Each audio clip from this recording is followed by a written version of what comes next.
Olá pessoal, hoje nós vamos olhar como implementar a parte do buscar no nosso sistema de lista de tarefas. Então, na nossa interface, nós queremos que uma lista de informações relacionadas à tarefa, como vocês podem ver aqui nessa tela, seja retornado.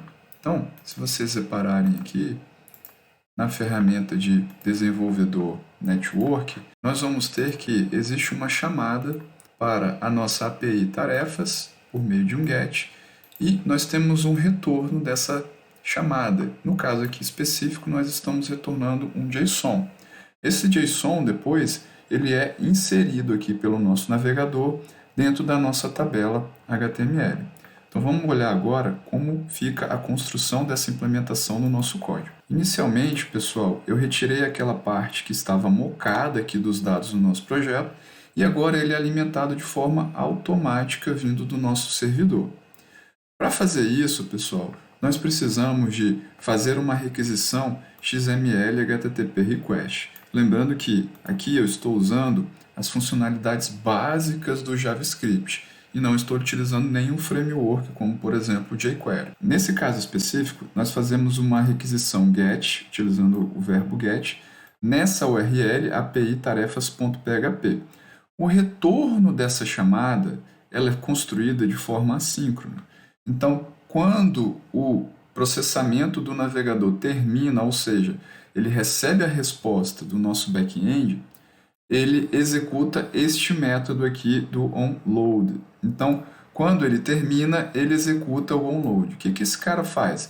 Ele pega a resposta que vem do nosso servidor, do nosso back-end, e transforma esse cara em um objeto de tal forma que eu consiga manipular esse objeto. Para isso, pessoal, eu uso o json.parse. Esse cara transforma um texto em um objeto JSON, um objeto JavaScript que eu consigo manipular, que eu consigo iterar nesse objeto. E aí, pessoal, para separar e organizar um pouco mais, eu construí uma função onde recebe esse JSON, esse objeto JavaScript, no qual eu consigo trabalhar essas informações, ou seja, iterar, para poder apresentar aqui embaixo na minha tabela.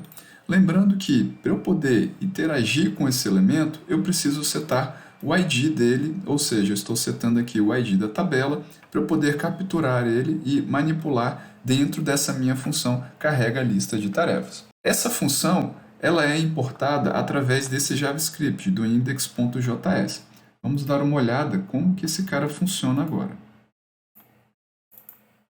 Dentro do meu index.js, pessoal, eu recebo essa lista de tarefas, né? Essa lista de informação retornada pelo nosso servidor. E aí, pessoal, eu preciso iterar sobre essa lista de tarefas. Então, eu estou usando aqui um iterador e, para isso, eu preciso ainda pegar aquele elemento, né, da tabela. Então, ó, estou pegando através do ID daquela minha tabela HTML, né, do lista de tarefas, que foi o ID que setei na etapa anterior. Estou manipulando aqui, utilizando o JavaScript para poder pegar os elementos da minha tabela. E com isso, eu consigo, por exemplo, inserir uma nova linha nessa minha tabela. Depois de inserir essa nova linha na minha tabela, eu consigo setar o HTML que vai ser exibido. Então aqui eu estou interagindo com essas minhas informações, com essa lista de tarefas, e eu estou acessando todos os elementos que vieram através do JSON transmitido. Então eu tenho a descrição, a categoria, o status, a data de criação. Com isso, pessoal, eu consigo exibir aquele JSON que veio por meio da requisição GET que eu realizei, eu consigo exibir no meu navegador. Além disso, pessoal, eu preciso construir toda a infraestrutura, todo o código do meu back-end. Então eu separei aqui uma pasta chamada API e alguns arquivos aqui que nós vamos utilizar para poder receber, né, para poder processar essa resposta. O arquivo PHP que faz o retorno das informações é o tarefas. Esse cara, ele implementa a interface que eu defini chamada eRouter. Para quê? Para eu poder organizar os verbos que eu vou ter disponível na minha interface. Então, eu vou ter o meu verbo delete, o meu verbo get, o meu verbo post e o meu verbo put. Então, cada um desses verbos vai tratar uma operação específica que eu tenho disponível lá para o meu cliente. No caso aqui específico, nós estamos mocando aquele JSON de resposta. Então aqui eu tenho a criação de um array, aquelas informações que estão sendo exibidas lá no meu navegador, elas partem a partir dessas informações mocadas, ou seja, eu estou colocando umas informações de exemplo para a gente poder, no próximo passo, trazer essas informações no nosso banco de dados de fato. Então, eu tenho aqui duas tarefas, essas duas tarefas elas são colocadas no array e a resposta é codificada em um JSON.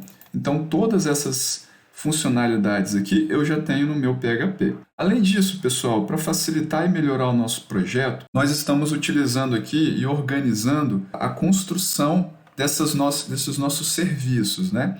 Através da implementação da classe Router e também da implementação, né, no caso específico, da nossa interface e router. Vamos dar uma olhada, então, nessa nossa classe router.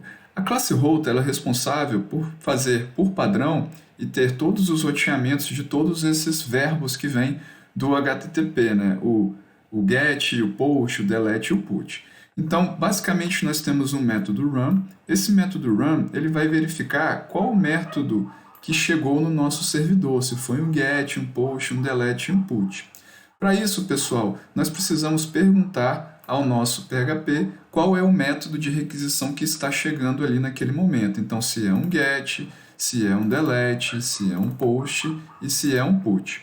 Além disso, pessoal, se vocês perceberem aqui, eu consigo passar uma classe para essa minha classe router. No caso aqui específico, essa classe que eu estaria passando é a classe tarefa. É importante notar que ao fazer esse tipo de modelagem, né, e deixar essa classe aberta à extensão e fechada à modificação, porque eu consigo passar uma classe qualquer aqui para ele, desde que siga a implementação do meu e-router, porém eu não modifico mais essa classe, então a ideia é que ela não seja modificada mais.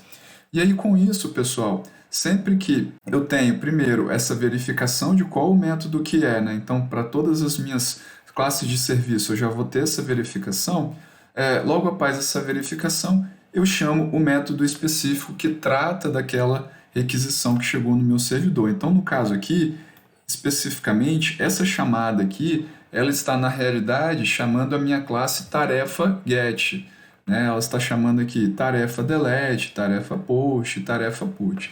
E aí com isso, para eu implementar um novo serviço, eu só preciso de implementar essa classe e-router, implementar os verbos específicos que estão sendo chamados e também fazer a chamada aqui da minha tarefa. Então percebam que aqui eu instancio o router e passo aqui a minha tarefa e chamo o método run que faz todas aquelas outras chamadas. Beleza, pessoal? Valeu!